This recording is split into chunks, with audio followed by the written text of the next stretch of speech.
পতিতালয়ের মাটি দিয়ে দেবী মূর্তি তৈরি করা হয় কেন? এই প্রশ্নের একটা বাজারি ব্যাখ্যা সহজেই আপনি পাবেন। সেখানে বলা হয়েছে যে পুরুষ পতিতালয়ে যাচ্ছেন তার সমস্ত পুণ্য ওই পতিতা গ্রহণ করছেন। অতএব সেই পতিতা পুণ্যবতী তার ঘরের মাটি দিয়ে প্রতিমা তৈরি করলে মাতৃ প্রতিমা সার্থক হবে এবং সেই প্রতিমার মধ্যে দেবী আবির্ভূতা হবে। আচ্ছা, আমার এখানে একটা সহজ প্রশ্ন। আপনি যখন বাজারে কোনো কিছু কিনতে যাচ্ছেন, খরিদ্দার হিসেবে দোকানদারকে টাকা দিচ্ছেন, বিনিময়ে আপনার সেই দ্রব্যটা দিচ্ছে। আপনি কি দিচ্ছেন? টাকা দিচ্ছেন। আপনার পুণ্যটা দিচ্ছেন? দিচ্ছেন না তো। যে ব্যক্তি পতিতালয়ে যাচ্ছে তিনি টাকা দিচ্ছেন, টাকার বিনিময়ে কিছু কিনছেন, তাহলে তার পুণ্যটা যাবে কেন? পুণ্যটা যাওয়া কি এত সহজ? আবার আর একটা প্রশ্ন, পতিতারা যদি এত পুণ্যবতী হয় তাহলে তারা শেষ বয়সে পান বিক্রি করে কেন? দাসী বৃত্তি করে কেন? ভিক্ষাবৃত্তি করে কেন? বেশিরভাগ ক্ষেত্রে তারা তো পুণ্যবতী। তাদের এত পুণ্য, এত মানুষের সঙ্গে সম্পর্ক করেছে, এত মানুষের কাছ থেকে পুণ্য লুট করেছে, তাহলে তাদের শেষ বয়সে এই পরিণতি কেন? বেশ্যাদারের মৃত্তিকা নিয়ে দেবী মূর্তি তৈরি হয় কেন? বেশ্যাদারের মৃত্তিকার তাৎপর্যটা কি, সেই নিগূঢ় তত্ত্বে আমরা কেউ যাই না। তাই এই আটপৌর তত্ত্বটাকে সামনে নিয়ে আমরা প্রচার করি।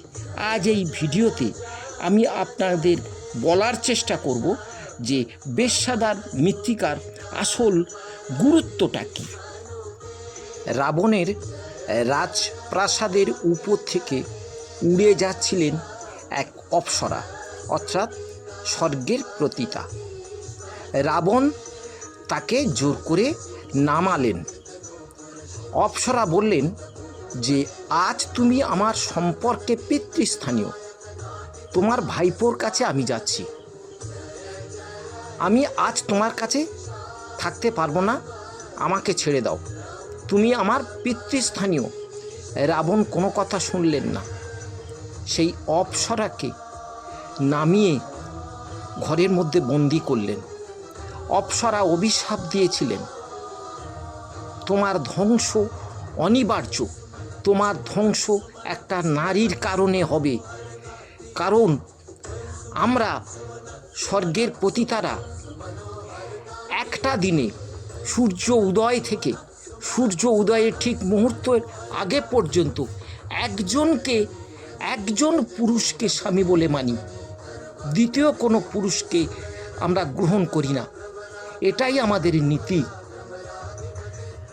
এটাই আমাদের চরিত্র। তুমি সেই চরিত্রটাকে নষ্ট করেছো, তোমার ধ্বংস অনিবার্য। রাবণের ধ্বংসের অনেক কারণের মধ্যে এই একটা কারণ। তাহলে বেশ্যা কাকে বলে? বুঝতে পারছেন? এমন বেশ্যা পাবেন, এমন পতিতা পাবেন। এমন পতিতা যদি পেয়ে থাকেন তাহলে তার ঘরের মৃত্তিকা দিয়ে আপনি যদি দুর্গা প্রতিমা তৈরি করেন, উপাচারের প্রয়োজন হবে না, মন্ত্র উচ্চারণের প্রয়োজন হবে না, ঢাক ঢোল পিটোতে হবে না। ওই মূর্তিতে একবার আরাধনা করলেই দেবী মহামায়া আসতে বাধ্য হবেন। বেশ্যাদার মাটি ওই অর্থে বলা হয়েছে, কিন্তু এই নগরে বিভিন্ন জায়গায় যে পতিতালয় আছে ওই জায়গার মাটির কথা বলা হয়নি।